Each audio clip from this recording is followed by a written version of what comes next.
तर तिकडे सेलू शहरामध्ये झालेल्या अतिवृष्टीमुळे नागरिकांच्या घरात पाणी शिरलंय। यामुळे घरातील जीवनावश्यक वस्तूंसह अन्नधान्यांचंही मोठं नुकसान झालंय। घरात साचलेलं पाणी काढण्यासाठी नागरिकांची तारांबळ उडाली आहे। दरम्यान याच परिस्थितीचा आढावा घेतला आमचे प्रतिनिधी पंकज गाडगे यांनी। वर्धा जिल्ह्याला अतिवृष्टीचा इशारा दिला आणि सकाळपासूनच वर्ध्यामध्ये मुसळधार पावसाला सुरुवात झाली। वर्ध्यातील सेलू तालुक्यामधील सेलू शहरामध्ये काही घरामध्ये पाणी शिरलं। आपण सध्याच्या परिस्थितीमध्ये वर्ध्याच्या सेलू तालुक्यातील वडगाव चौकामध्ये आहो आणि या सेलू येथे मोठ्या प्रमाणात काही घरांमध्ये पाणी शिरल्याचे पाहायला मिळत आहे। जवळपास 70 ते 80 घरामध्ये हे पाणी शिरल्याची माहिती मिळत आहे।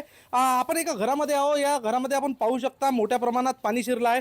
जवळपास टोंगळाभर पाणी या घरामध्ये होतं आणि येथील अन्नधान्याची नासाडी झाली आहे। मोठ्या प्रमाणात जी आहे नासाडी झाल्यामुळे संसार उघड्यावर आल्याचे चित्र आहे। जवळपास 70 ते 80 घरामध्ये पाणी शिरल्याने मोठ्या प्रमाणात नासाडी झाली आहे। हे जे पाणी शिरलं आहे म्हणून यामुळे नगरपालिकेच्या स्वच्छता विभागाची जसे नाले सफाई आहे ही कितपत झाली याचं काय म्हणतात प्रमाण या पाण्याने नागरिकांच्या घरात शिरलेल्या पाण्याने दिलेलं आहे। आता कधी हे पाणी ओसरते आणि कधी नागरिकांना दिलासा मिळतो हेच पाहणं महत्त्वाचं असणार आहे। पंकज गाडगे, पुढारी न्यूज, वर्धा।